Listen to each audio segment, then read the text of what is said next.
Assalamualaikum warahmatullahi wabarakatuh.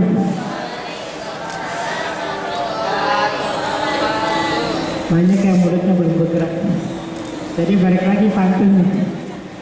Cabai si cabai, ketoprak si ketoprak, rame si rame, tapi nggak kompak. Saya ulang lagi ya. Pada lihat sini dong. Pada lihat sini mbaknya. Biasanya kalau yang calon pemimpin biasanya tidak nyender, berusaha tampil. Jadi usahakan tidak nyender. Yang di ujung-ujung jangan ada yang di ujung-ujung, di tengah kita ke tengah. Jadi jangan ada kita jangan mau jadi orang pinggiran, ya. Kita jangan mau jadi orang pinggiran, ya. Hidupnya selalu di tengah. Biasanya kalau di masjid itu yang jadi pemimpin yang duduk di depan, betul nggak? Ya. Sekali lagi ya, assalamualaikumnya ya. Assalamualaikum warahmatullahi wabarakatuh.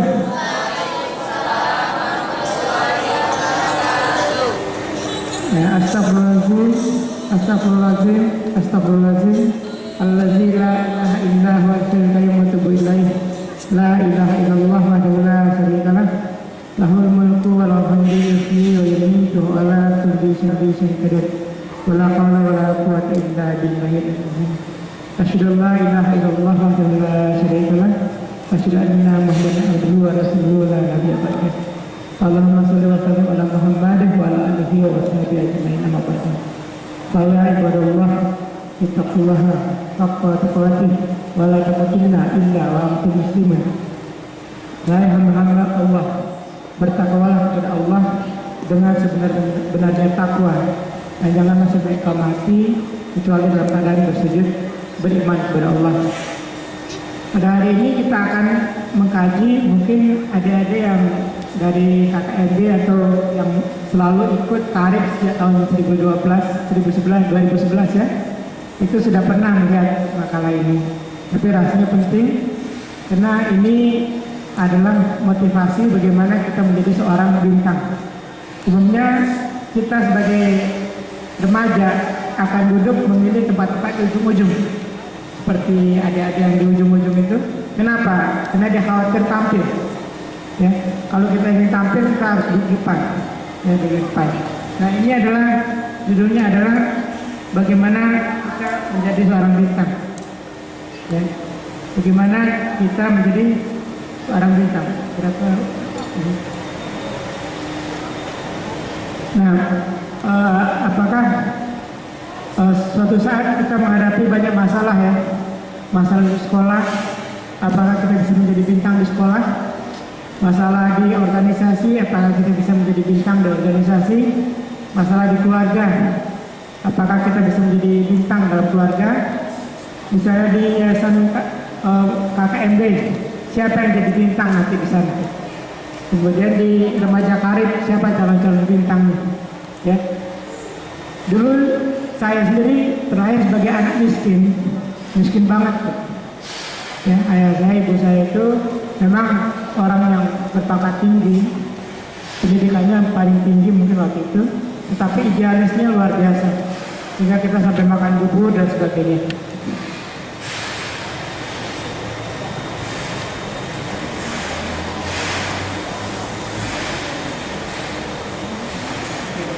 Nah, tapi apa yang kita hadapi adalah bagaimana kita berusaha menjadi bermanfaat, ya.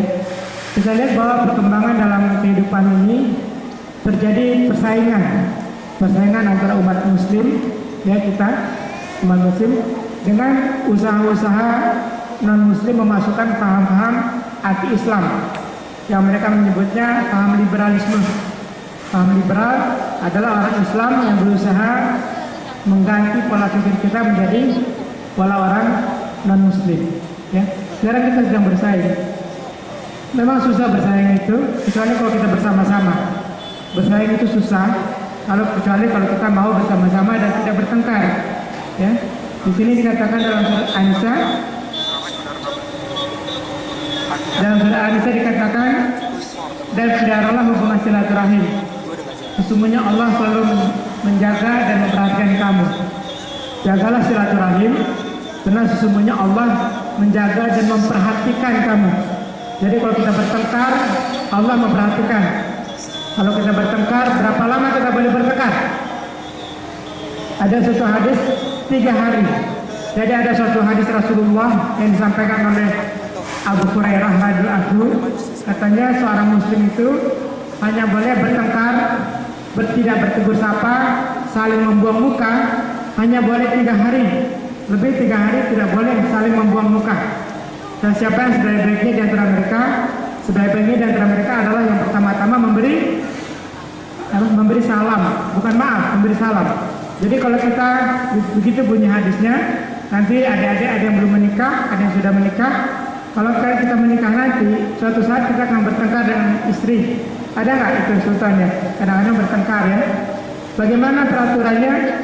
Bertengkar sama istri, tidak bertegur sapa, tidak saling membuang muka, hanya boleh 3 hari. Di antara 2 suami istri yang bertengkar, mana yang paling baik? Adalah yang pertama-tama mengucap salam. Suamiku bagaimana keadaannya? Yang lain saja yang salam kali. Tidak mesti masalah itu dikeluarkan, tetapi batasnya seorang muslim bertengkar hanya 3 hari. Kenapa begitu? Kalau lebih dari 3 hari maka terjadilah kelemahan orang Islam. Ya. Kemudian ada lagi hadis lain dari Bukhari. Hadis Bukhari, apa yang dikatakan hadis Bukhari? Ajarkanlah kepadaku, kata seseorang, ajarkanlah kepadaku amalan yang dapat memasukkan aku ke surga. Suatu amalan yang luar biasa yang bisa memasukkan aku ke surga. Ya. Seseorang yang bertanya, apa yang ditanyakannya? Apa yang ditanyakannya? Ya. Orang-orang ada yang menghampiri Rasulullah bertanya tentang bagaimana amalan yang bisa masukkan aku ke surga. Maka teman-teman yang lain pengen tahu apa sih yang dibilang sama dia.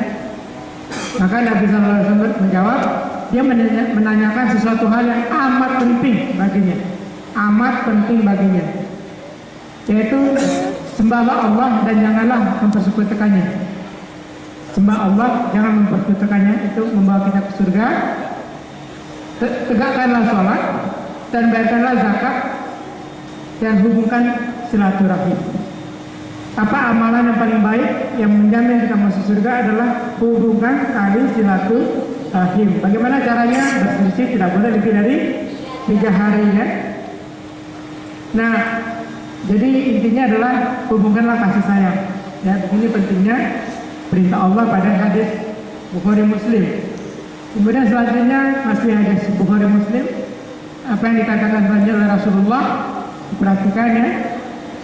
Pada nomor 285 ini dikatakan dari Abu Musa radhiyallahu anhu.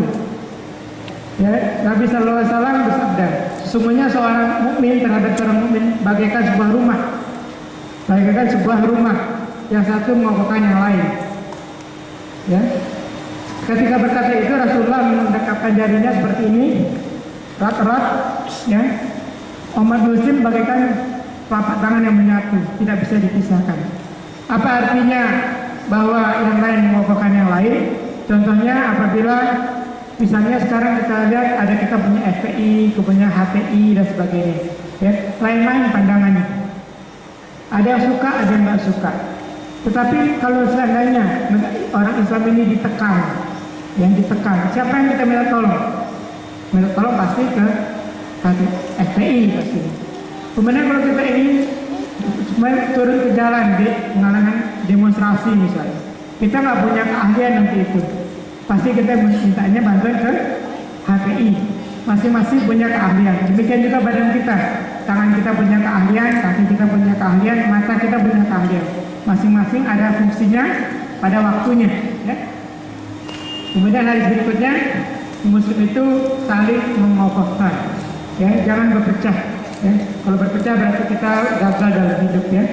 Yang berikutnya Rasulullah bersabda Rasulullah, Anda lihat orang beriman itu dalam saling berkasih kasihan, saling mencintai dan saling tolong menolong, seperti sebatang tubuh.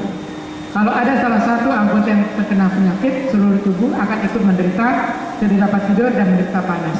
Jadi kalau misalnya tangan kita kena bisulan, yang sakit siapa? Kalau tangan kita kena bisul, yang sakit bagaimana?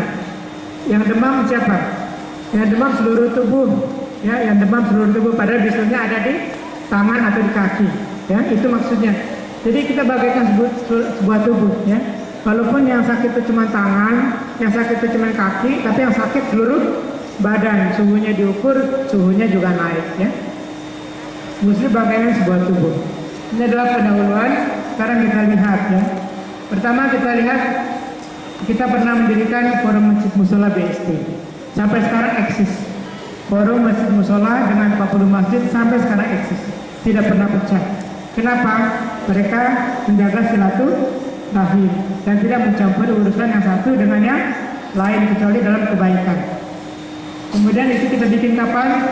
Kita bikin pada tahun Februari 2007. Saya rasa waktu itu saya dan Pak Afendi juga pendirinya, ya. Kemudian setelah itu kita coba lagi menjadikan Karib, ya. Karib kapan kita jadikan?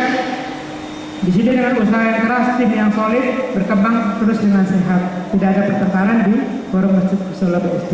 Kalau ada pun langsung diredam. Kemudian Karib kapan dibikin? Februari 2011.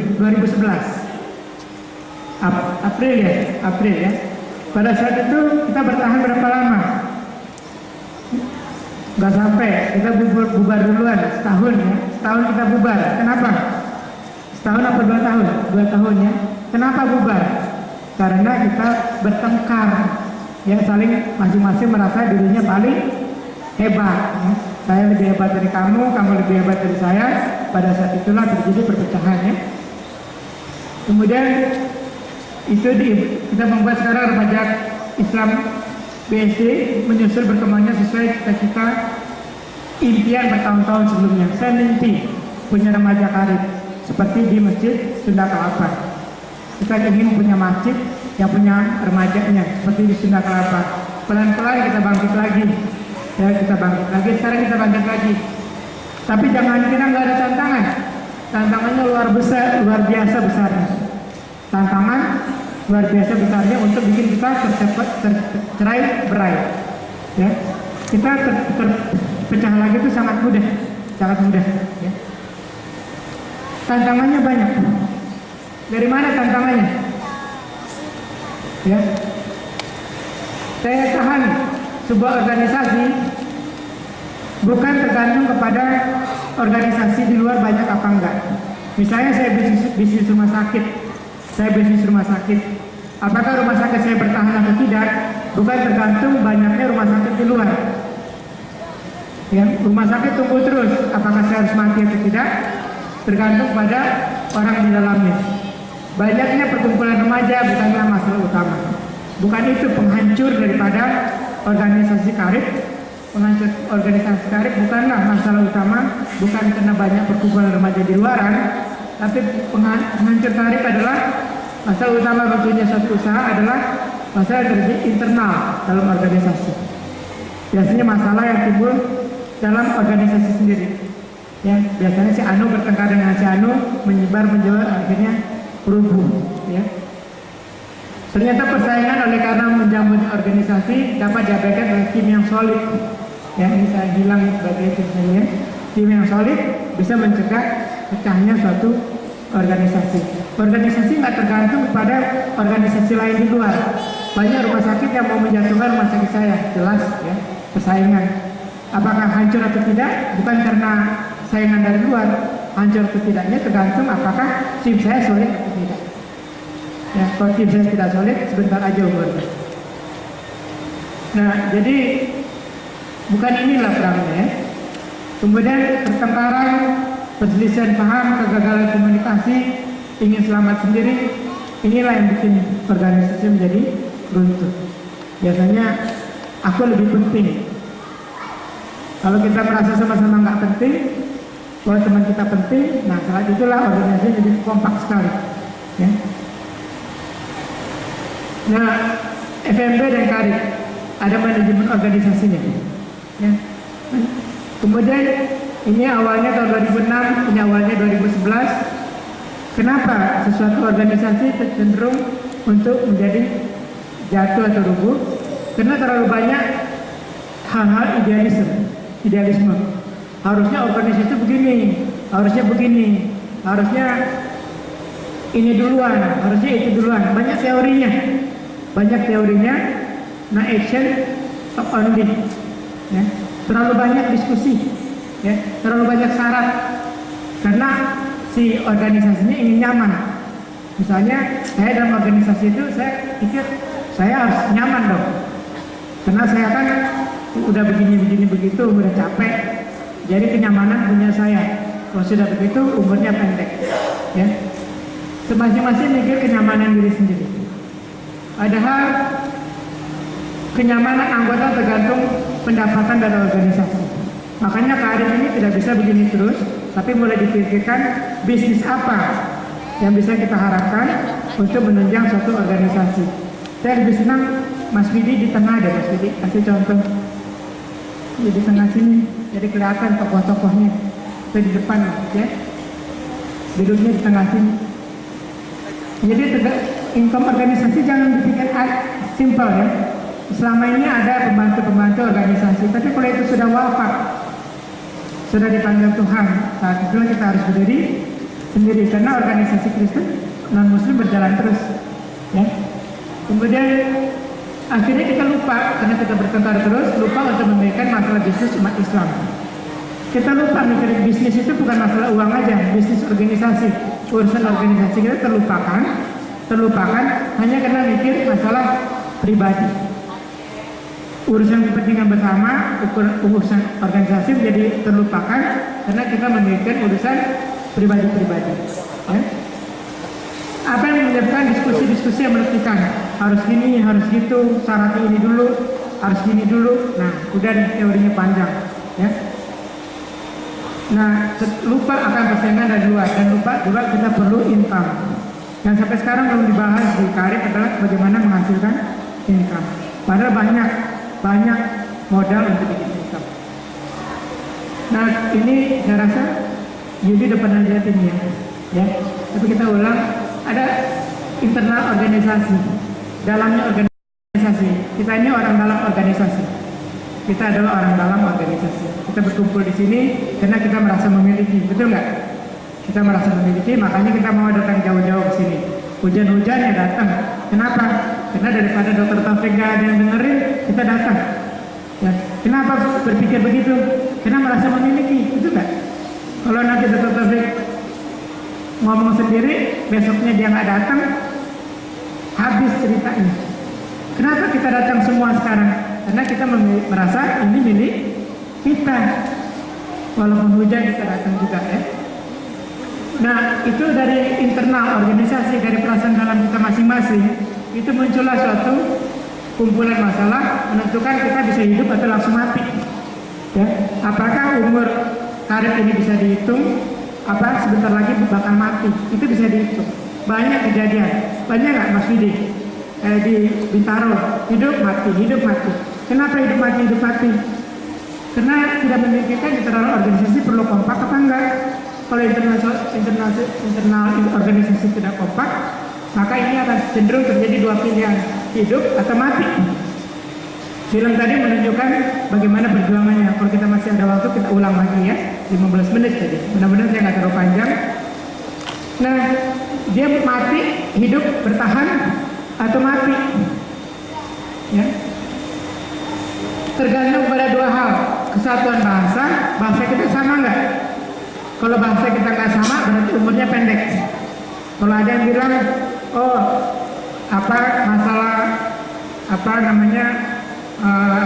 mualaf itu harus begini, yang satu mualaf itu harus begini, ya udah, bahasanya nggak sama, tamat sebentar lagi. Jangan harap berkembang, atau berkembang sebentar mati. Jangan hati-hati. Ya, kalau mau berkembang, kita harus punya kesatuan bahasa, ya. Dan komunikasi yang baik. Komunikasi yang baik itu harus disampaikan. Kalau tidak disampaikan, saling berbisik-bisik, timbul kecurigaan. Kalau timbul kecurigaan, timbul salah paham.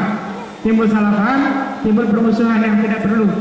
Padahal sebetulnya cuma salah paham doang. Tapi jadinya kok jadi rusuh gitu. Ya, ini dia komunikasi yang tidak baik. Makanya saya termasuk orang yang tidak disukai dalam keluarga saya. Kenapa? Karena saya ngomong apa adanya. Di antara saya bertiga bersaudara, adik saya dokter jantung perempuan, abang saya dokter anak laki-laki, dan saya dokter kebidanan, saya anak tengah. Saya paling ngomong apa adanya, menjengkelkan kadang-kadang. Tapi ibu saya meninggal dalam pelukan saya. Tidur bareng, ibu saya meninggal. Ibu saya paling percaya cuma sama saya. Kenapa dia percaya sama saya? Karena apa yang saya katakan, itulah yang saya lakukan. Saya ngomong begini, di belakang saya nggak berpikir lain. Ya, tidak ada omongan lain di belakang kecuali yang apa yang saya sampaikan apa adanya. Ya, jadi tergantung apakah komunikasi baik. Umumnya organisasi rubuh kalau terjadi kegagalan komunikasi. Kalau komunikasi gagal, kita rubuh. Makanya jagalah komunikasi, cepat berkomunikasi. Ada yang curiga, langsung samperin. Kenapa kamu berbuat begini? Kasih tahu segera. Saya begini. Lain kali jangan begitu dong. Contohnya waktu terjadi diskusi semalam, saya langsung ditegur sama Adinda Wahyu. Saya yang udah tua begini ditegur sama Wahyu. Apakah saya boleh marah? Kalau saya boleh marah, saya konyol. Saya harus menjelaskan apa alasan saya. Saya berusaha menjelaskan, Adinda Wahyu bisa terima apa tidak, urusan lain lagi, ya kan? Tapi itulah, ya, itulah yang penting adanya kesamaan bahasa. Ya. Komunikasi yang baik, di mana dia perlu konsolidasi, penataan kembali. Kita selalu setiap waktu konsolidasi itu jangan dibikin setelah kita bubar. Konsolidasi dibikin setiap waktu. Minggu depan rapat konsolidasi lagi. Apa yang ganjel dikemukain, ya, sehingga yang ganjelnya hilang. Paham nggak? Ya, kalau kita punya keganjelan, mengganjel, ngomongnya langsung, jangan pakai perantara. Mungkin ada yang hadir di sana sebagai penengah, ya. Tapi jangan berbisik-bisik. Kalau berbisik-bisik, tidak ada konsolidasi. Penyatuan kembali tidak ada. Nah, dengan usaha konsolidasi, perbaikan komunikasi, saling menghargai satu sama lain, maka kita menuju kesuksesan bersama. Tidak ada saya sukses, dia tidak. Tidak ada. Ya, buktinya saya lihat di sini bagaimana waktu kita malam tahun baru itu, kita betul-betul berbagi dengan sangat hebat. Ya. Betul-betul sangat hebat. Tidak ada yang mau tampil dominan. Betul-betul hebat. Ya. Dan itu memang jadi percakapan orang. Orang bercakap kok bisa begitu, nggak ada yang mau menonjolkan diri. Ya. Nah, yang perlu diingat adalah kalau kita punya teman, kemudian teman itu menyakitkan kita. Kita teman ini, belum tentu saya sepakat sama Yuli kan. Misalnya saya ditegur Wahyu, saya tersinggung, bisa aja. Saya marah besar sama Adinda Wahyu misalnya ya, ini contoh-contoh kasus. Apa yang harus saya pikirkan? Wah, ya, teguran itu kurang ajar. Kok saya berani-berani menegur orang tua? Atau saya berpikir seperti ini, betapa baik sebetulnya temanku yang aku kenal selama ini. Betapa baiknya dia selama ini. Kalau ada kata-kata itu menyakitkan, mungkin kali itu. Jadi jangan ingat kesalahannya, jangan diingat-ingat kekurangannya. Kalau kita bertengkar sama teman satu grup ini pendiri, jangan ingat-ingat kesalahan teman. Tapi ingat orang itu baik banget. Pasti ada pernah dia baiknya. Pasti ada pernah baik. Pasti ada pernah baiknya. Baiknya itu yang diingat-ingat, ya. Betapa baiknya temanku yang aku kenal selama ini. Ya. Dalam suatu saat ayah saya berkata sama saya, ayah saya mengatakan kepada saya, ada satu kantor, ayah saya tamatan Jepang, pendidikannya di Jepang. Jepang itu ilmunya santun sekali. Ya, ayah saya tamatan Jepang pulang. Waktu itu saya masih SMA. Ditanya, Taufik, kalau seandainya kamu punya pegawai kamu itu setiap jam kantor dia malah baca koran. Dia baca koran terus. Ditegur besoknya masih baca koran. Ditegur lagi masih baca koran. Apa yang kamu kerjain? Coba Adinda Agustin, apa yang dilakukan?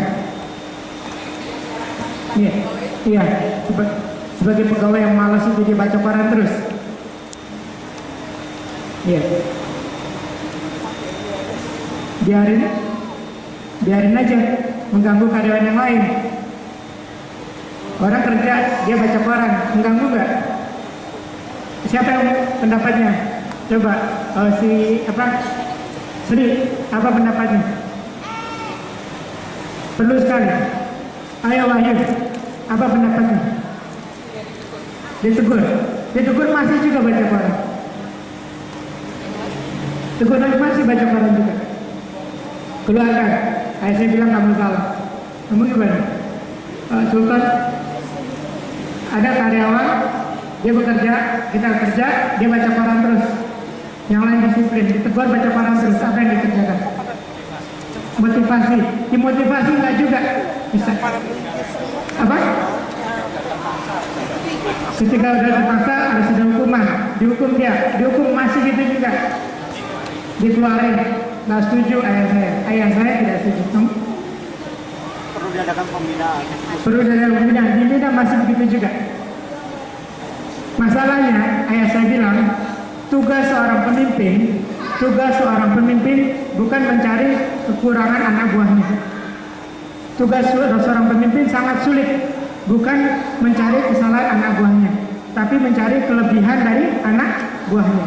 Misalnya sekarang Adinda melihat saya, Adinda ini melihat saya, dalam 10 menit bisa ngumpulin 100 kejelekan saya, pasti bisa. Matanya kebelokan, hidungnya kegedean, orangnya pendek, dan macam-macam. Bisa 10 menit 100 kesalahan kejelekan bisa. Betul nggak? Betul ya? Betul. Dalam 10 menit bisa mengumpulkan 100 kejelekan saya. Tapi apakah bisa mencari kebaikan saya dalam 1 bulan 1? Paling susah.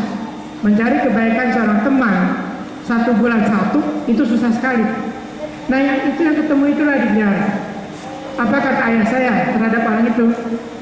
Apa yang kamu lihat kelebihan orang itu? Kelebihan orang itu yang sangat jarang di dunia. Kelebihan orang itu yang sangat jarang di dunia. Teman-temannya masih bekerja, dia masih baca Quran terus. Apa? Widih. Menggali informasi, kelebihannya. Yang lebih jelas apa? Apa? Iya, apa kelebihan orang itu sebetulnya? Suka membaca.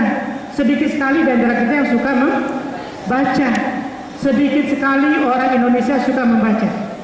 Mungkin di Jepang juga gitu awalnya. Maka di mana orang Indonesia ditaruh, orang itu ditaruh di perpustakaan. The man in the right time, in the right place. Waktu dia masuk ke perpustakaan, hafal semua perpustakaan. Dan dia jadi seorang yang handal. Begitu saya mengerjakan di rumah sakit. Beberapa karyawan saya pindahkan ke posisi yang bagus. Sekarang menjadi orang hebat. Pada saat dulu begitu saya tegur sedikit langsung nangis, tegur dikit langsung nangis. Hilang akal saya. Akhirnya saya pikir orang ini pasti di mana. Begitu ketemu pasnya, mereka lah andalan saya sekarang. Ya, jadi seorang pemimpin harus bisa mampu melihat kelebihan daripada anak buahnya, bukan kesalahannya. Ya, ini pekerjaan paling sulit. Ya, seperti tadi kita nggak ketemu, satu pun nggak ketemu bahwa orang itu hobi yang jarang ada di Indonesia yaitu suka membaca. Kita main pecat aja pada orang kayak gitu jarang banget. Siapa yang mau ditaruh di perpustakaan sendirian? Jarang.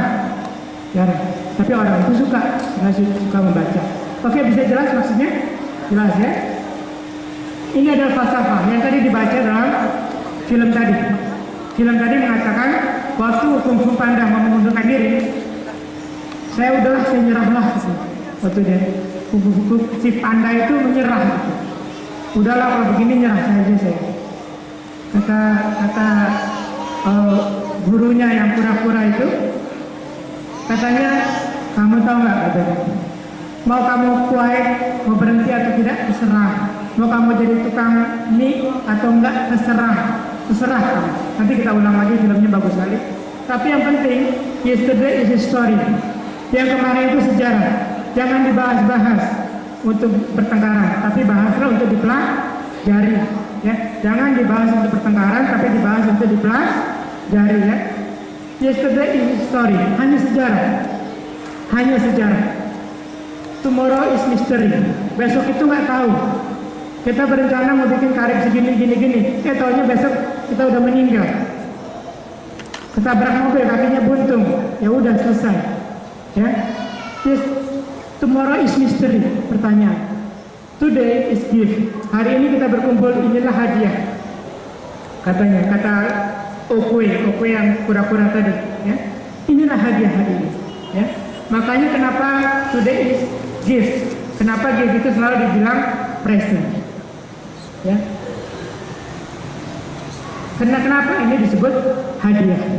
Hari ini adalah gift, makanya disebut inilah present, hadiah buat kamu, ya. Hadiah itu punya hari ini, ya. Jadi hari ini pergunakan sebagai hadiah. Belum tentu besok kita dapat hadiah yang seperti ini, ya. Kemudian ada filsafat dari Ciputra. Siapa yang gak kenal Ciputra? Ciputra adalah orang yang mendirikan Bumi Sepung Damai, mendirikan Ciputra sana, apa namanya? Pondok Indah. Citra Raya yang bikin Pondok Indah. Sejak awal sebelum ini berdiri, sejak Citra Raya berdiri, dia sudah bikin garis satu jalan tol yang lurus dari Pondok Indah, Bumi Sepung Damai, Citra Raya. Namanya tidak muluk-muluk, tidak ada The Latinos apa-apa. Bumi Serpong Damai, pondok yang indah. Nama tidak penting, yang penting adalah suatu seni. Dia seorang seniman yang ahli, dia seorang arsitek yang ahli. Dia seorang arsitek yang ahli. Pada suatu saat di Pondok Indah Mall terjadi kebakaran di ujung. Kemudian dipanggillah Ciputra. Orang udah sibuk nih. Ciputra langsung buka map. Dia tahu aliran kabel listrik kemana-mana. Dia tinggal kode, kamu ke sana, kamu ke sana, kamu ke sana. Sebentar aja mati apinya. Begitulah seorang pemimpin, ya. Hebatnya Ciputra ini. Maka falsafah dia saya ingat terus. Falsafah dia, apabila kamu punya mimpi, maka mimpi itu kamu simpan baik-baik sebagai emas dan perhiasan. Kalau kita punya mimpi, saya kepingin ke bulan, jangan diketawain mimpinya, tetap ke bulan. Saya ingat saya mimpi saya pengen punya rumah sakit gini. Gambaran di rumah saya, kalau datang sekali-sekali, gambaran rumah sakit Bunda Dalima itu 10 tahun sebelum Bunda Dalimanya berdiri. Jadinya persis, ya. Kalau kita punya mimpi, pelihara mimpinya sebagai emas dan perhiasan. Dan ada tiga tipe orang bermimpi. Ya, adik-adik yang kakak ini juga berusaha jadi pimpinan, jadi unggulan, ya. Sebab yang unggul itu sedikit, ya. Ada 3 tipe orang bermimpi. Yang pertama bermimpi tanpa action, mimpi tanpa action. Misalnya saya mau jadi orang kaya, tapi dia nggak mau berusaha, kerjanya berdoa terus, berdoa ya Allah jadikan saya orang kaya, ya Allah gitu ya. Dia nggak mau action, no action. Dream without action. Dream ini dalam arti mimpi yang punya ranting-ranting. Habis ini saya harus begini, habis ini begini, habis ini begini. Itu namanya mimpi yang punya ranting. Itu yang mimpi. Suatu perencanaan. Dream di sini ada perencanaan. Kalau kamu punya mimpi tanpa action, dan aksinya nggak ada, maka terjadilah long life beautiful dreaming. Mimpi indah yang panjang. Jadilah orang pinggiran yang penuh mimpi. Ya. Kalau dreamnya juga tidak indah, dreamnya itu cuma mendadak, tapi tidak mengakar, tidak bikin akarnya dulu. Kita bikin batangnya, akarnya belum kita bikin. Maka sebentar aja dream itu akan rubuh. Maka dream itu harus bikin teratur, bertahap. Jangan buru-buru. Buat dream yang betul-betul, buat action sesuai dreamnya, bertahap. Ya makanya jadi kalau tidak begitu menjadi long life beautiful dreaming. Mimpi indah yang panjang. Yang kedua, action without dream. Action without dream. Dia mimpi, dia beraction, tapi tidak mimpi. Kita ingat dulu orang kaya di Indonesia itu William.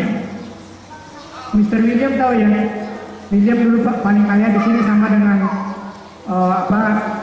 Lim Siu Leong, termasuk jajaran itu. Dia punya anak emas, anak kesayangan. Anak kesayangannya tidak punya mimpi, tapi ditaruh di perusahaan bank, namanya Bank Suma. Masih ingat kasus Bank Suma? Kemudian dia tidak punya dream, dia tidak punya perencanaan yang matang, dikasih action. Nih, lu kerjain Bank Suma. Akhirnya dia main falas, Bank Sumanya bangkrut. Bank Suma bangkrut, usaha ayahnya ikut bangkrut. Akhirnya William tidak lagi menjadi orang terkaya di Indonesia. Itulah kalau action without dream. Jadi nightmare. Apa arti nightmare? Nightmare itu adalah mimpi buruk. Ya, kalau kita melakukan action tapi kita tidak punya perencanaan, yang kita dapatkan cuma mimpi buruk. Ya. Yang ketiga, dream with action. Kita punya mimpi, punya perencanaan yang matang, bertahap, strategi matang. Kayak semalam kita rapat semalam itu betul-betul hebat. Rapat semalam betul-betul hebat sehingga baik Dr. Pak Agus Wahyudi bilang hebat sekali katanya. Nggak nyangka. Orang-orang bilang nggak nyangka. Dr. Pak Budi juga nggak nyangka. Hebat. Actionnya bagus. Kenapa? Karena waktu itu kita kompak banget. Remajanya kompak. Nah, kalau kita punya mimpi yang sudah punya perencanaan matang, kemudian kita action, maka kita akan mendapatkan kehidupan yang indah dan masa depannya baik. Ya, itulah syaratnya. Ya, ini adalah falsafah dari Ciputra, seorang yang sudah membuktikan dia sukses sampai sekarang. Walaupun dia tidak membangun lagi, dia turun ke orang lain, tapi penerusnya pun sukses dan nama dia dikenal sepanjang umur. Saya rasa Indonesia akan menang Ciputra sepanjang umur. Dengan kerjasama yang solid, terencana, kita gapai kesuksesan bersama. Prinsipnya, capailah kesuksesan bersama. Ya. Dengan kerjasama yang solid, terencana. Ini makalahnya sudah lama dibikinnya, sudah lama diulang lagi. Ya. Tapi sangat bagus saya rasa ya. Kemudian, ini adalah reality show. Ini tulisnya reality show. Ya, yang bernama hidup. Reality show. Kita kenal show ya. Kalau bisa maju ke depan dong, biar kelihatannya pemuda-pemuda masa depan. Hindari menyender, ya, hindari duduk di kegelapan. Karena orang yang di sudut umumnya tidak jadi pemimpin, karena nggak kelihatan sama bosnya. Ya, bosnya akan melihat orang-orang di depan. Ya. Nah, reality show-nya ada reality show. Tahu show? Kita naik panggung. Bagaimana kalau orang naik panggung? Waktu dia naik panggung, dia akan pakai baju raja-rajaan. Dia pakai baju sebagai raja, ada yang pakai permaisuri, segala macam. Dia naik panggung di sana, dia beraction. Actionnya hebat atau tidak terserah. Waktu dia turun, dia bawa sesuatu nggak? Ada nggak yang dibawa turun? Tidak ada yang dibawa turun. Dia berangkat persiapannya sampai di atas di action, pulangnya dilepas lagi semua atributnya. Tidak ada yang dibawa turun. Itu namanya show. Tapi ada show yang meninggalkan sesuatu, yaitu apa? Kenangan. Doa Nabi Ibrahim, ya Allah jadikanlah aku orang yang dikenang setelah aku meninggal. Betul kan? Pernah dengar ya? Doa Nabi Ibrahim, ya Allah jadikanlah aku orang yang memberi hikmah, yang setelah aku meninggal aku menjadi buah tutur yang baik. Nah, itu namanya reality show. Nah, kalau show itu seperti itu, kalau hidup itu show yang nyata, realitas show. Show beneran. Kita seperti ada di padang pasir, ada pohon satu, pohon beringin, kita jalan sampai di pohon beringin, kita duduk sebentar, di sana kita bikin show, nanti habis itu kita mati, kita jalan lagi di padang pasir, berangkat lagi. Sebentar hidup di dunia ini, sama dengan show. Tapi ini life is reality show. Ya, hidup itu adalah show yang beneran. Ya. Maka show yang beneran itu harus dipenuhi dengan satu saja. Tidak ada kata-kata lain kecuali kemungkinan berhasil. Jangan katakan barangkali nggak berhasil. Jangan bilang begitu. Hanya insya Allah berhasil. Ingat falsafahnya Pak Tusilo, yatim apa? Baitul yatim insya Allah jadi. Nggak ada baitul yatim barangkali jadi. Insya Allah kan perintah Tuhan, kita nggak boleh bilang pasti. Maka diturunkan menjadi insya Allah. Tapi keyakinan jadi. BSD kota santri, nggak ada. BSD mudah-mudahan kota santri, nggak ada. BSD kota santri, memang jadi kota santri kita. Ya, penuhilah hidup dengan hanya satu kemungkinan berhasil. Sekarang dan sesegera mungkin. Sekarang, jangan besok, jangan berencana. Mulai besok, saya akan berbuat baik-baik, saya akan jadi aktivis. Omong kosong. Sekarang buktikan. Kalau Agil bilang, mulai dari diri sendiri, mulai dari masalah kecil, mulai dari sekarang. Itu Agil bilang, ya. Sekarang, segera mungkin. Nikmati hidup dengan kemungkinan kualitas yang tinggi. Kita masing-masing harus punya kualitas yang tinggi. Masing-masing harus mempunyai, saya harus jadi bos. Pokoknya saya pasti jadi bos. Jangan ada kemungkinan barangkali saya bisa jadi anak buahnya si Ani. Saya mau jadi bos. Ya. Kalau semuanya berpikir seperti itu, dalam satu kekompakan masing-masing, akhirnya setelah dia organisasi, lepas dulu organisasi HMI, teman-teman saya yang satu organisasi HMI saling mendukung, semuanya menjadi bos. Himpunan mahasiswa Islam atau mahasiswa. Nah, hanya dengan kualitas yang tinggi. Jangan kualitas kedua, berikan kualitas yang prima. Ya. Kehadirannya yang penting. Kapan dia bisa menjadi bintang? Kalau kehadirannya dalam reality show itu menjadi berkah bagi mereka yang dia temui. Jadi apakah siapa Widi datang sini kehadirannya memberi berkah buat kita? Nah itu, apakah saya datang saya menguntungkan orang lain? Kalau kita datang kita menguntungkan orang lain, kita akan dicari. Betul nggak? Kalau kita datang tapi kita memberi keuntungan untuk jemaah, kita pasti akan dicari. Tapi kalau kita datang kita tidak memberi keuntungan apa-apa untuk orang lain, ya Anda datang silakan, tidak datang silakan. Maka bawalah strategi bahwa saya datang, saya harus menjadi memberi keuntungan buat orang lain. Orang lainnya jangan pilih-pilih dulu. Teman kita atau dia teman kita, tetangga atau tidak tetangga, apakah itu cuma satpam, saya lewat satpam, pintu saya buka, assalamualaikum, baru saya tutup jendela. Saya rasa sedikit yang membuka jendela mobil melewati pos satpam. Kehidupan adalah permainan yang serius. Tapi ingat, memang dia reality show, dia hanya permainan show, cuma permainan. Tapi dia realitas, kenyataan, show yang kenyataan. Maka harus dia permainan, tetapi harus serius. Jangan sambil lalu, jangan sambil lalu. Karena jangan dipikir kita sekarang ini nanti tidak membawa kemampuan kita di masa depan waktu kita bekerja. Ini akan kita bawa terus, ya kemampuan ini. Kemampuan saya di HMI itu saya bawa sampai sekarang. Ya, kemampuan saya menjadi pemimpin di HMI terbawa sampai sekarang. Ya, mempunyai aturan sendiri. Nah, reality show ini mempunyai aturan sendiri. Tetapi aturannya samar-samar, tidak terlihat. Perhatikan, aturan dalam reality show samar-samar, tidak terlihat. Kita nggak bisa lihat dengan mudah. Kadang-kadang hanya orang-orang canggih yang bisa melihat. Kapan kita bisa dibutuhkan? Kapan ini permainan jadi serius? Hanya orang canggih yang bisa melihat. Ya, contohnya Car Free Day. Itu hanya orang canggih yang bisa merancang gambar seperti Garuda pada merpati. Itu udah canggih. Kehadirannya membawa pengaruh. Sampai sekarang kita masih ingat ada Car Free Day. Ya, itu adalah kecanggihan. Dan itu samar-samar buat orang lain. Berusaha menjadi bintang, kita harus menjadi bintang, harus jadi bintang. Setiap personal harus jadi bintang. Jangan mau jadi orang nomor 2. Ciri-ciri orang nomor 2 apa? Dia duduk di tempat-tempat gelap, di pinggir-pinggir, dia tidak mau ke depan, dan dia tidak mau kontak dengan pemimpin. Ya, kalau ada bos, dia nggak mau mendekat. Kenapa? Takut dibilang menjilat. Padahal kita perlu menjilat. Menjilat itu artinya menunjukkan saya ini loh kemampuan saya. Menjilat yang jelek itu kalau kita berbohong, menipu teman, itu jelek. Tapi kita perlu terbuka sama bos. Bagaimana kita harus terbuka kalau kita ada di pinggir-pinggir? Setiap rapat ada yang duduk mojok-mojok, ya udah dia akan ke pinggir. Ya, kalau ada rapat, setelah forum rapat dia di pojok, dia tidak di depan, umumnya dia ke pinggir. Dia orang pinggiran.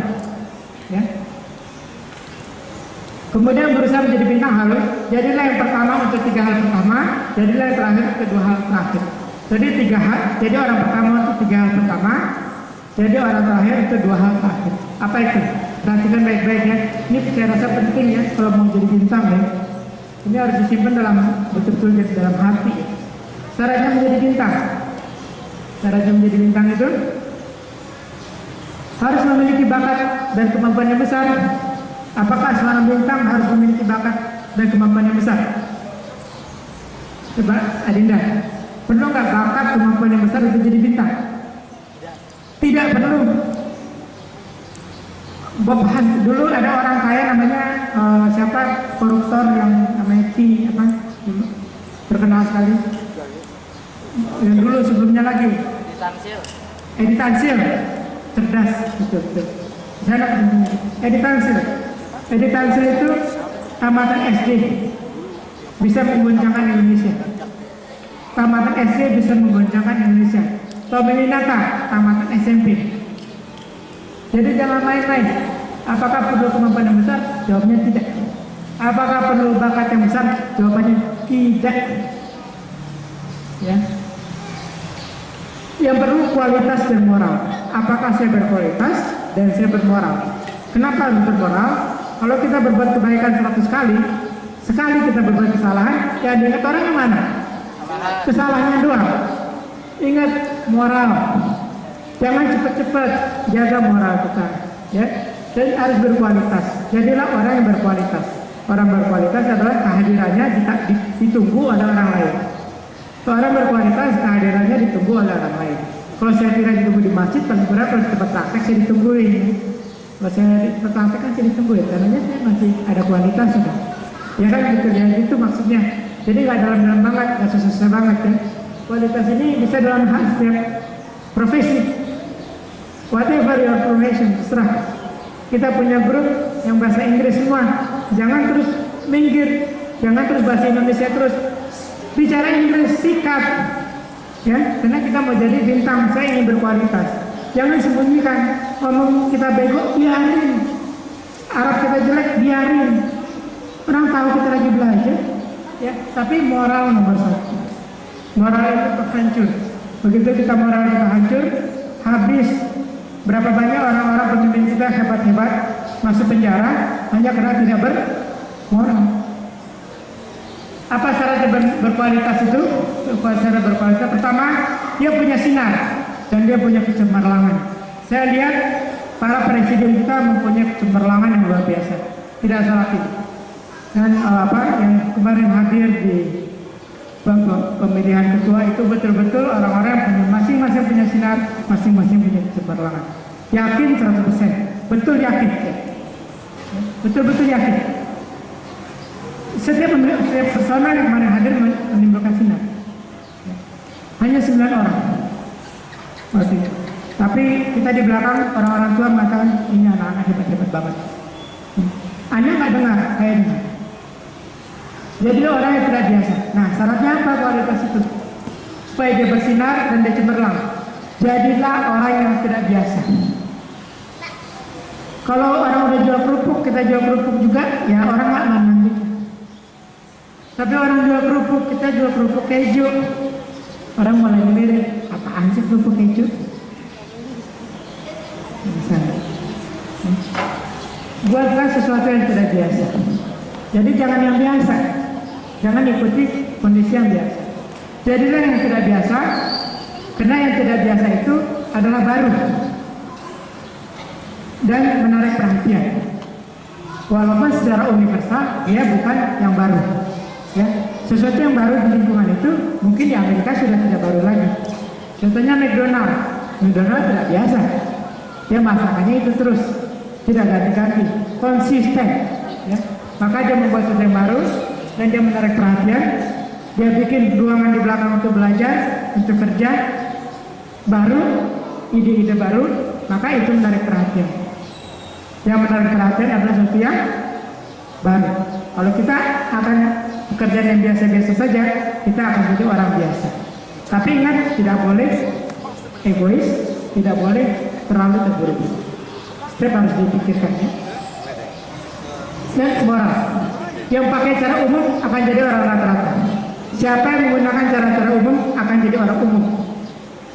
Siapa yang menggunakan cara-cara aneh, dia akan jadi orang luar biasa.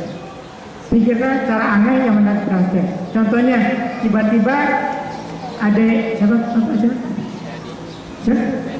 Dadi. Tiba-tiba Dadi nyelonong duduk sini terus. Tiba-tiba duduk sini terus, nggak mau pergi, menarik perhatian nggak dia? Pasti menarik perhatian. Ya, kita nggak kenal Mas Dadi, tapi kalau tiba-tiba Mas Dadi muncul di sini, orang ngangkut apa-apa dia ikut repot, pasti menarik perhatian. Yang secara umum akan jadi orang rata-rata, yang cari gaya yang berbeda akan jadi orang yang tidak biasa. Itu syarat pertama. Syarat pertama, jadilah orang yang tidak biasa. Biasa, ini kedengaran yang simpel tapi sangat penting. Ya. Rumah sakit saya kalau didatangi, apa yang kesannya? Kesannya pura, kesannya Bali. Karena saya ini tidak biasa. Walaupun tidak 100% sukses, tapi I try to start what different about me. Ya, saya coba, saya tampil beda. Kalau datang rumah sakit saya, ini punya orang Bali atau bukan? Ini pura atau rumah sakit? Ini hotel atau rumah sakit? Kemudian ciri-ciri kedua, pribadi yang memberi keuntungan akan menarik. Kalau Anda datang memberi keuntungan, contohnya siapa yang memberi keuntungan? Misalnya Adida Angga, setiap dia datang dia pasti ngerekam. Dia memberi keuntungan untuk orang lain, pasti dia ditungguin. Begitu dia nggak datang kita bingung. Betul nggak? Betul apa enggak? Betul. Ya. Pribadi yang memberi keuntungan akan menarik. Berusaha kita memberi keuntungan buat organisasi. Itu sekarang lagi pembelajaran. Waktu kita kerja nanti di perusahaan, itu kita pakai untuk mencari fulus. Bagaimana kita disukai pemimpin. Pastikan mereka mengenal kemampuan kita. Jadi kalau ada adik yang duduk di pojok, ya ada yang suka nyender, ya. Kemudian bosnya nggak pernah lihat, padahal dia kerja hebat, kerjanya sibuk, banyak anak buah saya gitu, kerjanya sibuk, capek. Saya tanya, itu orang itu nggak pernah kelihatan, kerjanya apa sih? Kasih dong kerjaan. Kalau dokter nggak tahu, sibuk banget dia. Ini, saya kaget. Hampir saya suruh orang itu kasih surat peringatan lah apalah. Taunya dia kerja habis-habisan di belakang, toko kunci di belakang. Tapi bosnya tidak melihat, sia-sia kerjaan. Usahakanlah bosnya melihat kemampuan kita. Pastikan kehadiran kita terlihat. Ya, contoh yang punya kemampuan itu saya lihat ya ini depan ini orang-orang yang punya keahlian berusaha tampil beda. Kemudian itu akan menghasilkan Assalamualaikum. Ya, kemudian yang ketiga sekarang ya, perhatikan ini penting sekali ya. Yang ketiga, waktu kita sempit ya, dampaknya buktikan hasil yang baik dan tidak biasa. Harus dihasilkan sesuatu yang juga tidak biasa. Jangan bikin kerupuk lagi, tapi bikin restoran kerupuk yang kerupuknya bisa berbunyi, kutak-kutuk. Nah itu dampaknya harus tidak biasa. Kalau dampaknya sudah tidak biasa, orang akan datang ke restoran itu. Ada namanya nasi kucing. Ini orang akan datang. Tapi kalau kucing terus-terusan orang bosan. Nah dia tidak biasa, tetapi betul-betul tahan lama. Ya. Waktu tinggal 15 menit, kita sampai atau tidak. Mereka ada lagi tempat. Mereka dihormati 3 tipe. Mereka dihormati karena memang posisinya. Mungkin bapaknya jenderal, anaknya jadi jenderal, ya biasa aja. Bapaknya SBY, anaknya jadi pejabat, ya itu sih biasa aja. Tapi ada juga orang yang hanya karena mereka di atas, bapaknya memang di atas. Atau mereka memang punya kualitas. Ada orang yang punya kualitas, yang naik ke atas. Dan memang orang menganggap, wah si anu hebat nih. Kita harus hargai itu. Itulah orang yang duduk di posisi yang betul-betul tinggi. Orang ini susah digeser turun, orang ini gampang sekali digeser turun. Bapaknya turun, dia pun turun. Yang ini bapaknya turun, I am is I. Saya adalah saya. Sebagian besar justru, tapi celakanya kita Melayu, umumnya telat sadar. Orang udah sampai di mana, kita masih di sini. Ya. Jadi yang pertama untuk 3 hal pertama ya. Tadi sudah ya. Jadi yang pertama untuk mendukung ide orang lain. Jadi yang pertama memberi bantuan ya. Kalau ada orang kasih ide, yuk kita bikin ini outbound di laut. Konyol ya. Jangan langsung bilang itu jelek. Oh kamu bodoh masih di laut outbound. Jadi orang pertama yang membantu. Bantu dulu. Terima idenya, bantu idenya. Seorang pemimpin harus terima idenya, bantu idenya. Dan jadilah orang pertama yang menghasilkan. Kalau bisa idenya itu betul-betul berhasil. Ayo outbound di laut. Taunya pakai kapal. Taunya terkenal. Soalnya kita dijemput ke kapal pesiar, lain lagi ceritanya. Ya, jadi belum tentu mimpi buruk orang itu jadi ledekan kita. Jangan buru-buru diledek. Ya, jadi orang pertama yang mendukung ide orang lain, jadi orang pertama yang memberi bantuan, jadi orang pertama menghasilkan. Tapi kadang-kadang tidak berhasil, karena idenya ternyata betul-betul konyol. Nah, jadilah yang terakhir dalam dua hal terakhir. Jadilah yang terakhir meragukan, nggak mungkin. Itu kita orang terakhir. Semua orang udah ragu, nggak mungkin baru kita bilang, memang nggak. Jadi kita adalah orang terakhir bilang, oh barangkali memang nggak mungkin.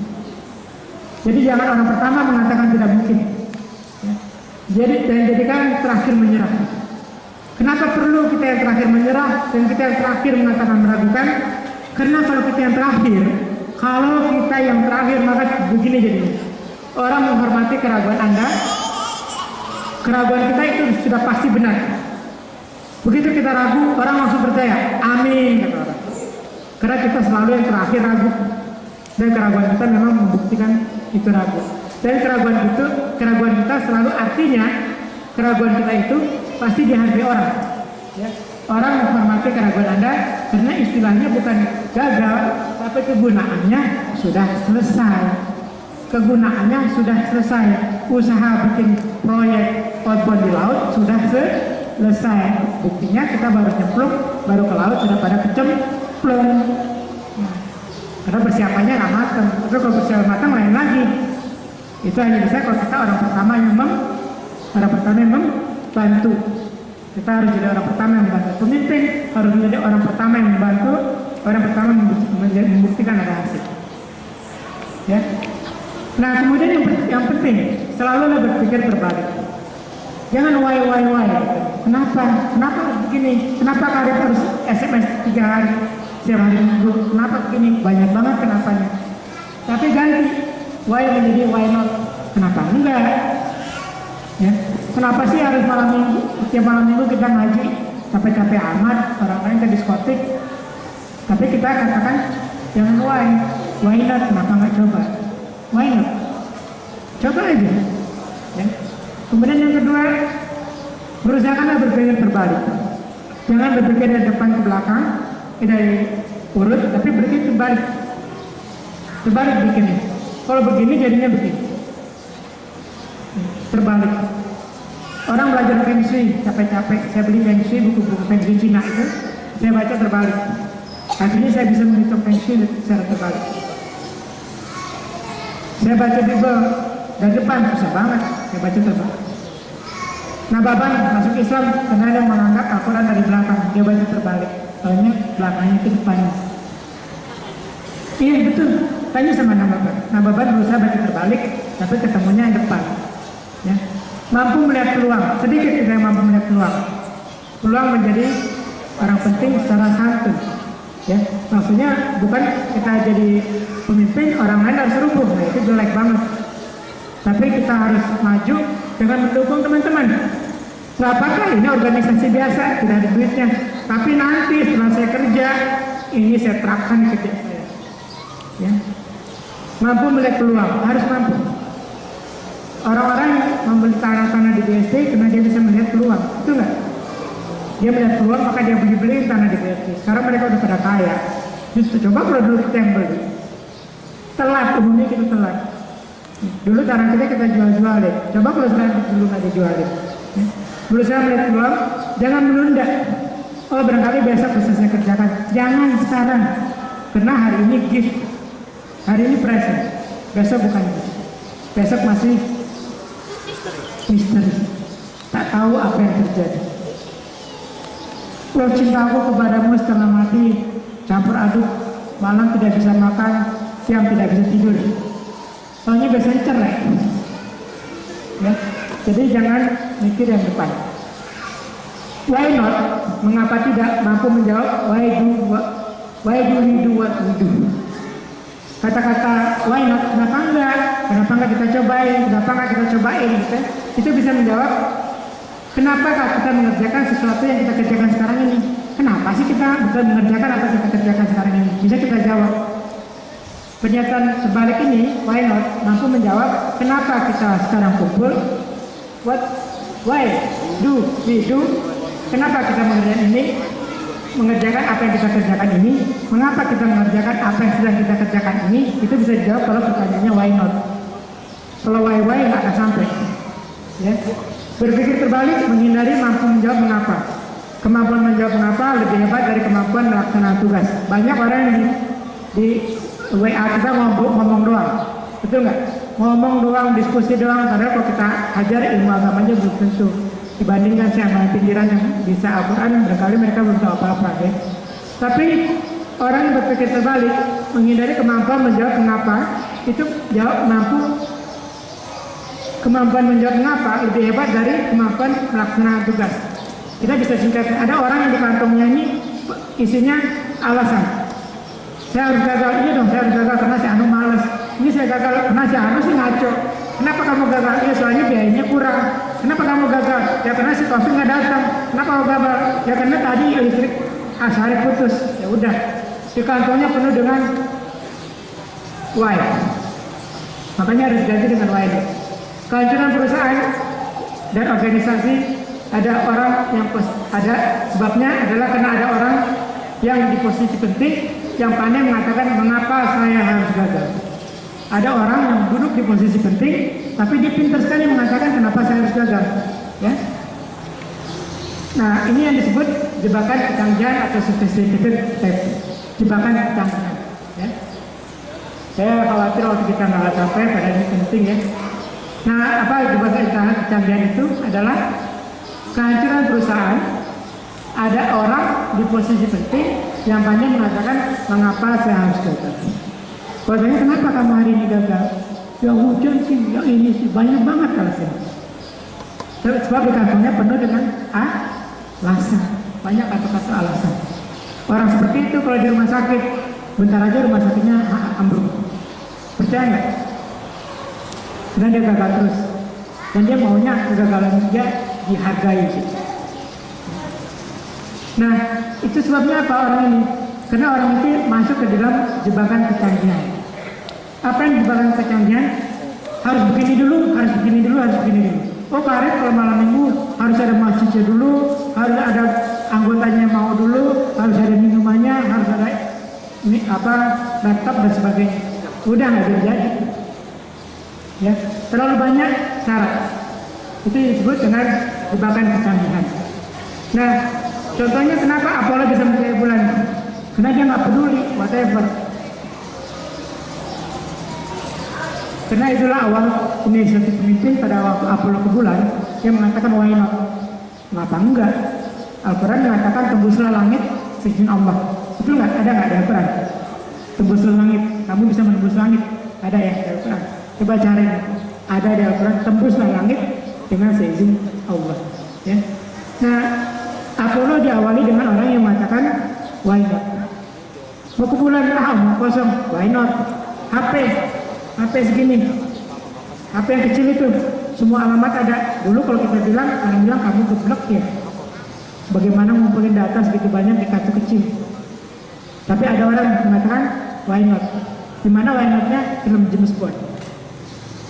HP seperti itu awalnya di film James Bond. Mimpi.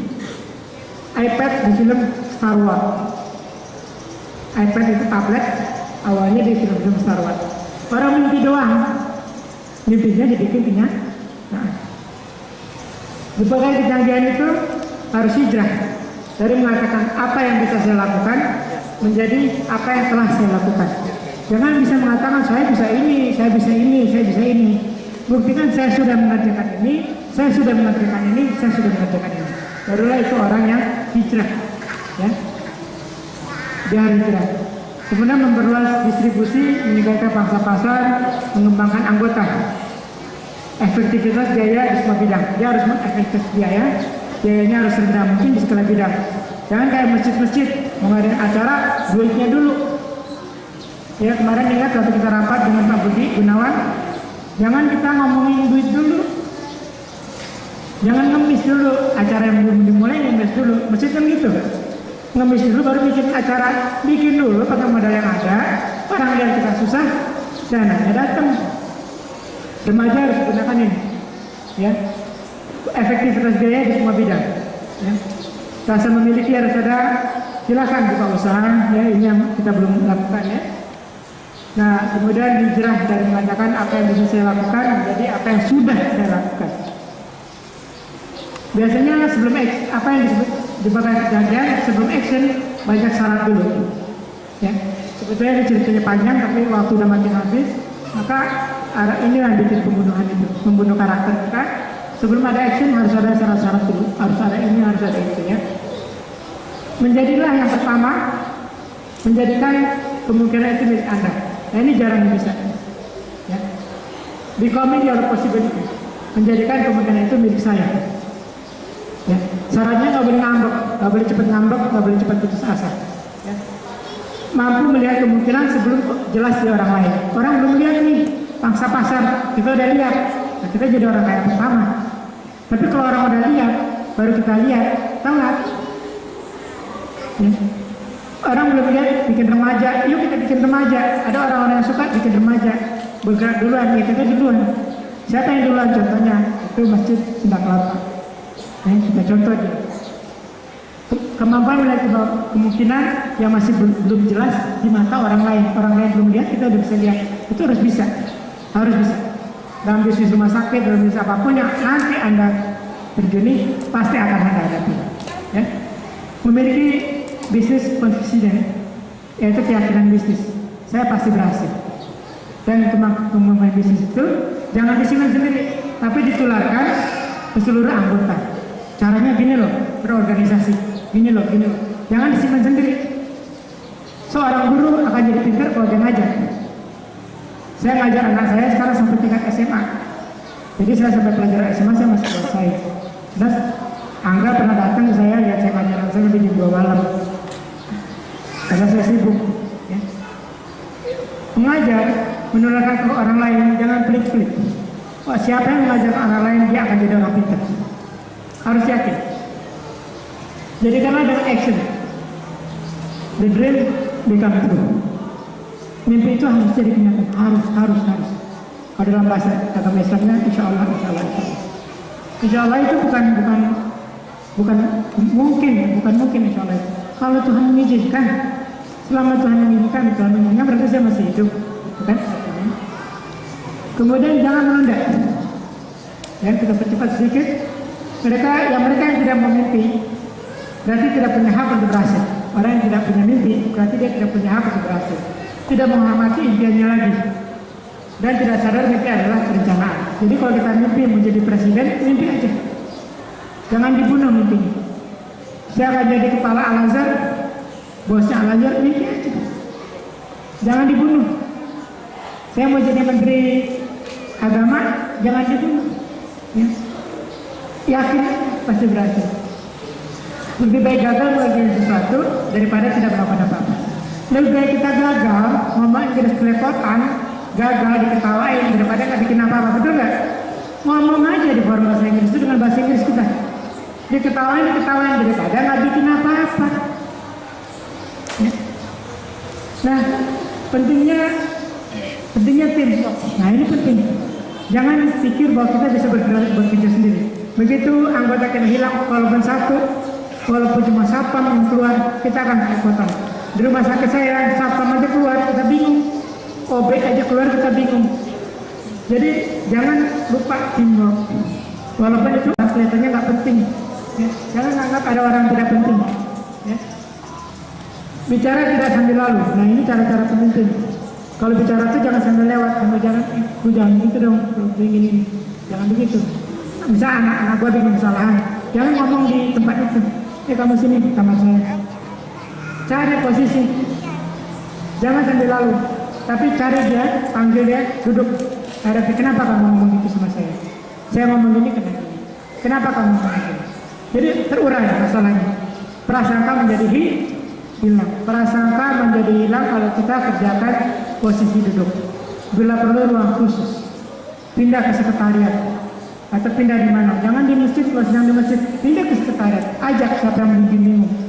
Kenapa ngomong gitu? Atau seperti kemarin ada ngajak tapi Japri itu tidak bagus. Job Japri, bahasa kata-kata kita nggak bisa lihat wajah. Usahakan ketemu, ya. Bahasanya harus mengerti. Kalau kita menyampaikan suatu diskusi, usahakan orang ngerti apa maksud kita. Jangan sama-sama. Kalau nggak berkepanjangan, ya. Pastikan mulai dikerjakan, baru tinggalkan. Kalau kasih tugas seperti sekarang, saya lihat bagaimana kalian bekerja, bagus. Pastikan dia kerjakan dulu, baru tinggalkan. Ya. Tugas utama oleh kepala bagian ini nggak boleh ada 2 komandan. Ya, komandannya 1, tapi di belakang kita bersama-sama. Di belakang kita rundingan, yang maju cuma 1. Baru start action. Harus satu suara. Intinya komunikasi, kebersamaan. Kegagalan suatu organisasi adalah awalnya kegagalan komunikasi. Kadang-kadang orang niatnya bukan jelek, tapi cara bicaranya salah. Kita persepsikan salah, kita berkelahi, kita keburu bubar. Padahal maksudnya bukan itu. Ngerti gak? Intinya komunikasi. Yang banyak di antara kita adalah kegagalan komunikasi. Jangan menyalahkan pemimpin di depan anak buah. Perintah harus segera, jangan bertentangan. Yang satu nyuruh ini, nyuruh itu, jangan. Makanya di belakang kita berunding. Ya, perlunya kita berunding di belakang itu. Ya, jangan menegur anak buah di depan orang banyak. Ya, kalau kita sedang bertegur gitu, ya udah, kita mundur ke belakang, kita diskusi di belakang, kita punya turun pengurus, di sana kita bicara, kita putuskan. Ini ada seorang Perdana Menteri, siapa ini? Mahathir Muhammad. Apa yang dia bilang? If you want to be a leader, kalau kamu mau jadi pemimpin, you must have idea. Kamu harus punya ide. Kamu nggak punya ide, kamu tidak leader. If not, you are simple a follower. Kalau kamu tidak punya ide, kamu cuma pengikut yang sederhana, orang pinggiran.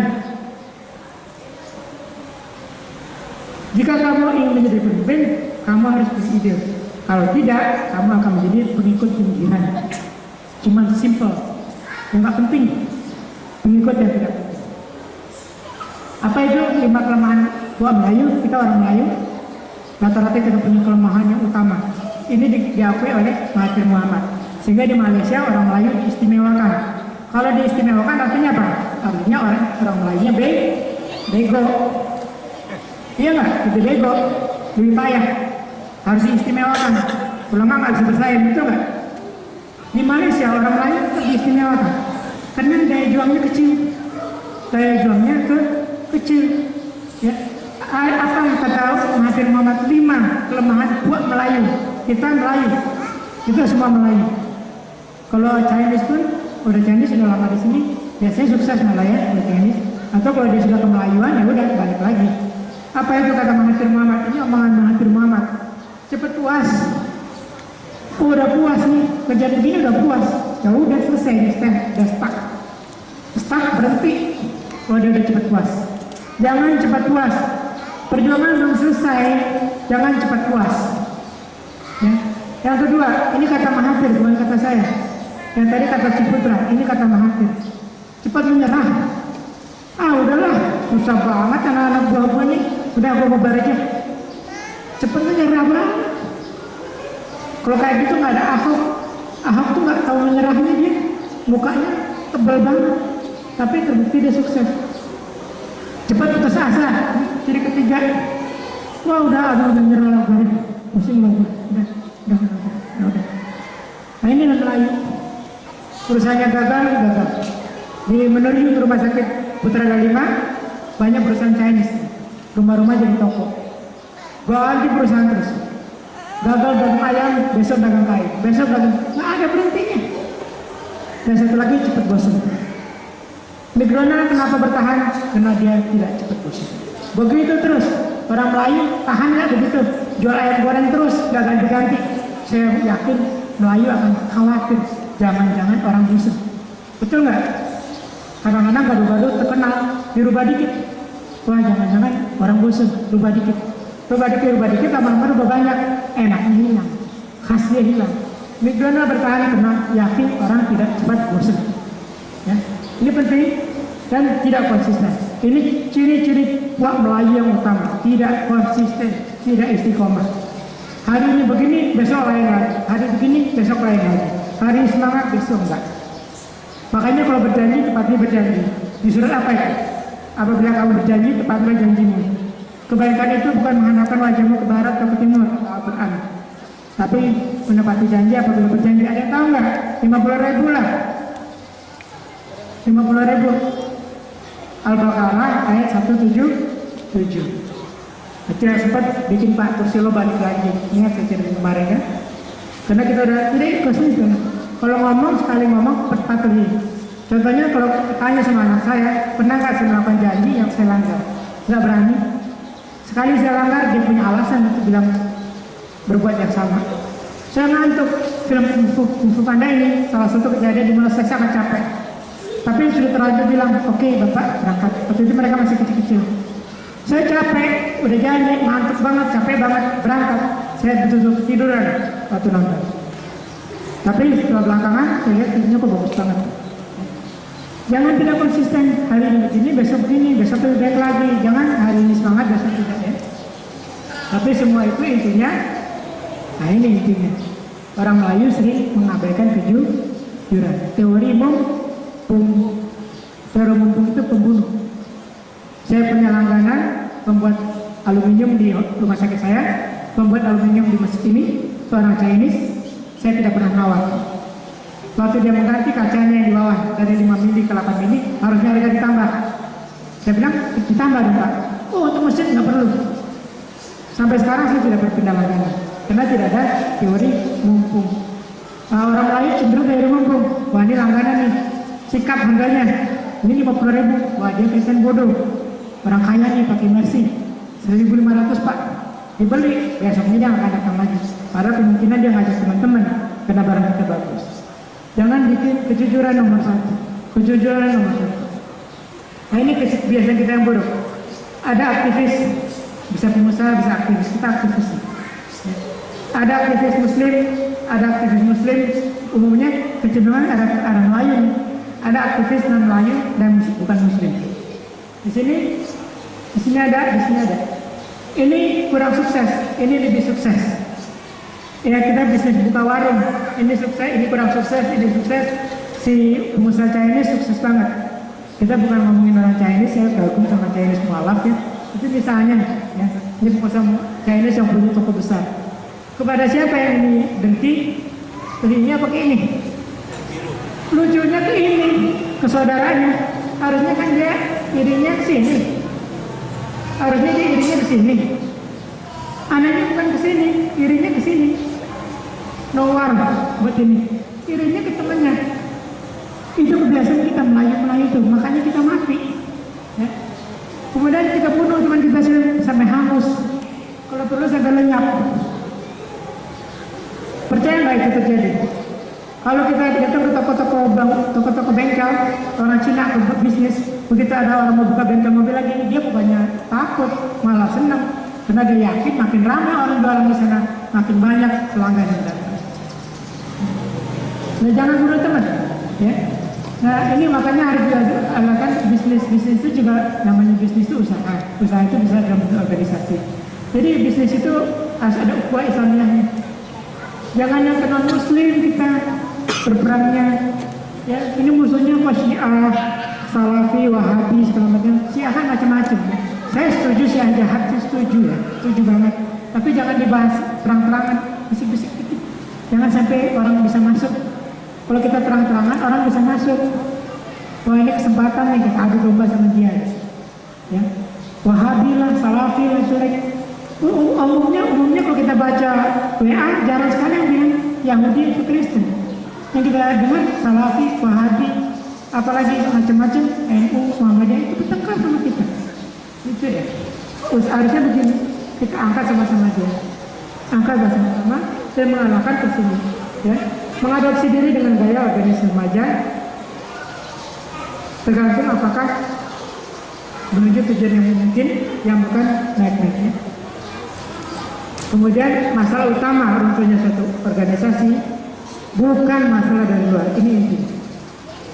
Bukan masalah dari luar, tapi adalah internal dari karib sendiri.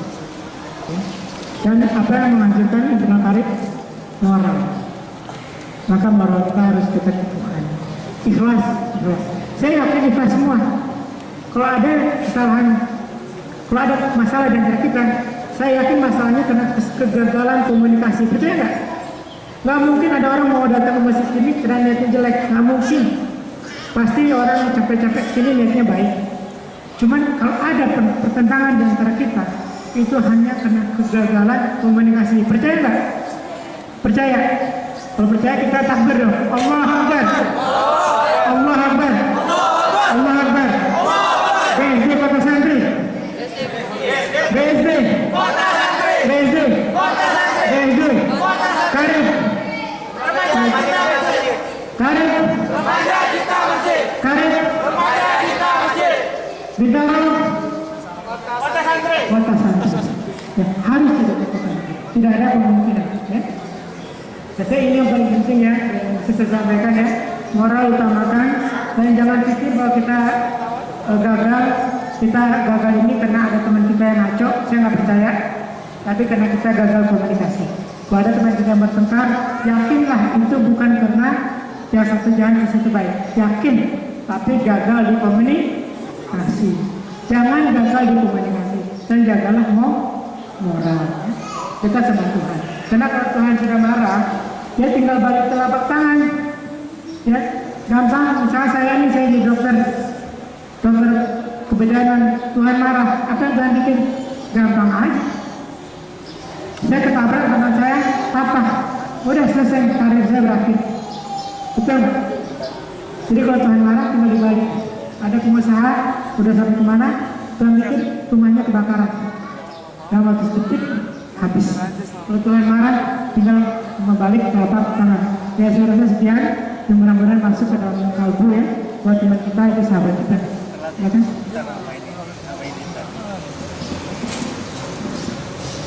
Terima kasih banyak. Mungkin ini sisa 6 menit lagi sih. Kalau misalnya ada yang nanya, mungkin satu orang aja saja. Oke, baik. Ada yang nanya mungkin dari Ibu Tama tentang keorganisasian mungkin ya, sore kita kali ini pembahasannya.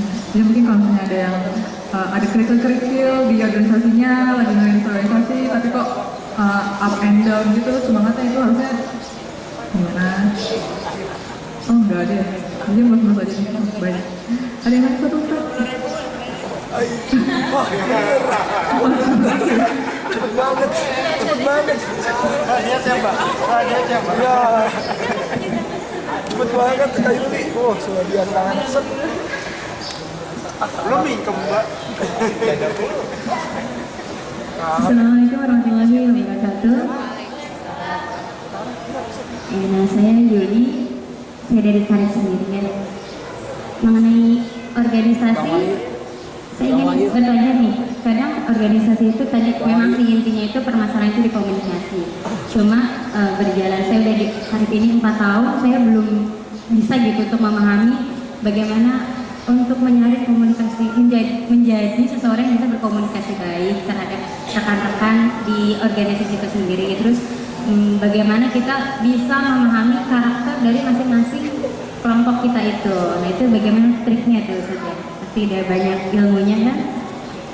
Sekarang Saya tergesa-gesa, tanya bagus. Bagaimana triknya? Triknya cuma satu. Kita melihat sisi baik dari teman kita. Kalau kita udah memandang teman kita itu baik, apapun yang dilakukan pasti baik. Kita akan menyampaikan sesuatu dengan cara yang baik. Baik, jangan kita kurang. Bagaimana tadi ulangnya pertanyaannya? Bagaimana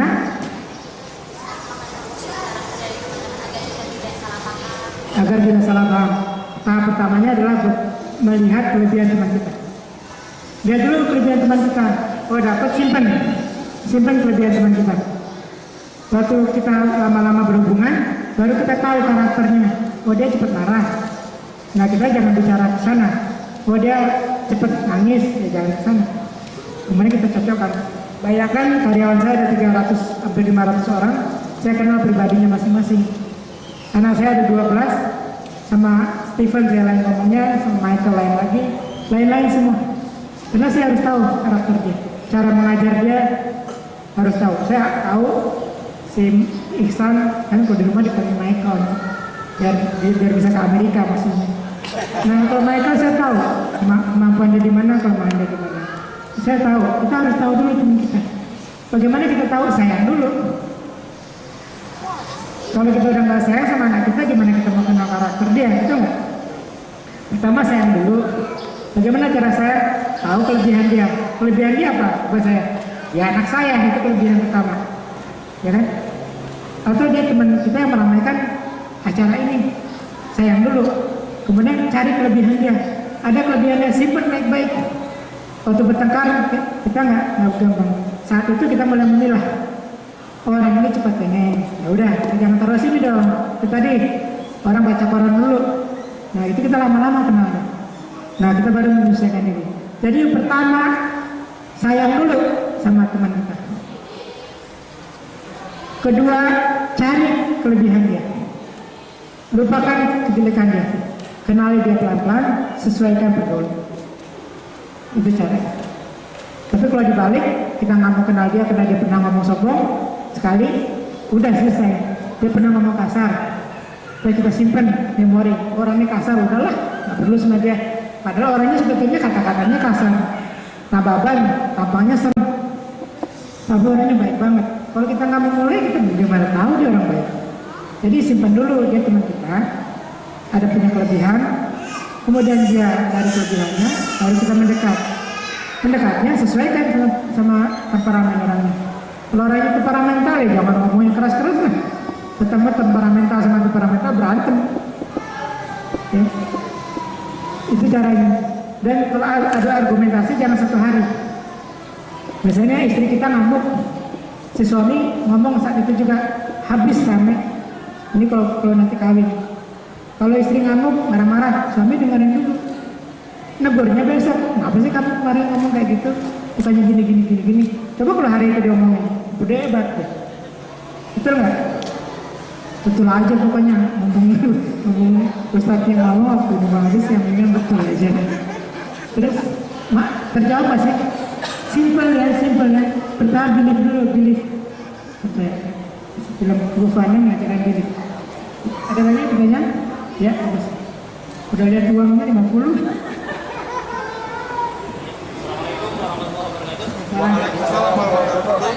Tadi saya sedikit perhatikan tentang wirausaha. Bolehkah kita tuh berwirausaha saat masalah itu mengatasnamakan amal? Misalkan kami menjual sepatu, sebagian dari keuntungan ini akan dihibahkan untuk rumah ke masjid atau anak yatim atau anak untungnya. Bagus sekali. Tapi jangan dari awal usahanya belum jalan dan lihat begitu. Usahanya belum ada, baru angan-angan sudah begitu. Saya berangkat ke rumah sakit, niat saya begitu. Dibayar nggak dibayar, saya praktek. Soal dibayar nanti belakangan. Tahu-tahu bertemu punya rumah sakit. Awalnya ada yang nggak mampu nggak bayar, biarin aja. Bayar. Tapi betul-betul kita udah berusaha. Tapi kalau belum usahanya belum jalan, kita udah niat gitu. Kita udah niat, nanti kalau saya berusaha kan gini-gini. Tapi kalau niat itu niat paling hebat tuh. Itu niat hebat. Kalau saya berhasil, sukses, saya akan berikan sekian untuk amal. Tapi itu jangan dibilang-bilang. Kalau dibilang-bilang jadi riya. Tapi dan yang satu lagi jangan dilanggar. Janji itu hutang, betul-betul dituntut Tuhan. Ya, kalau kita sudah berjanji, Aisyah pernah bersumpah. Akan tidak bercakap-cakap dengan anak kandungnya, melarang dia bersedekah. Selama itu, sumpah itu harus dibayar. Jadi kalau berjanji, tepati janji. Itu bagus sekali ya Dinda, bagus sekali. Tapi yang penting tidak ada yang tahu, hati kita tahu, kita lakukan. Memang ikhlas, kena Allah, betul-betul kena Allah, dan tepati. Dia dulu janji kalau diterima di UI, puasa, sekarang lagi mati-mati puasa, takut nih. Ya, berjanji harus tepat. Ya. Terjawab nggak pertanyaannya? Siapa namanya Adina tadi? Namanya siapa? Supriyatna, terjawab enggak? Pertanyaannya, jawaban saya memenuhi jawaban atau ngawur kemana-mana? Jawab full, jawab ya. Jadi bagus sekali begitu, tapi usahakan orang lain tidak tahu, hanya kita dengan Allah. Dan kalau kita sudah berilmu, tepati. begitu kita langgar Allah dicabut semua. Ya. Azan sudah datang. Wabillahi taufiq wal hidayah. Wassalamualaikum warahmatullahi wabarakatuh. Waalaikumsalam warahmatullahi wabarakatuh.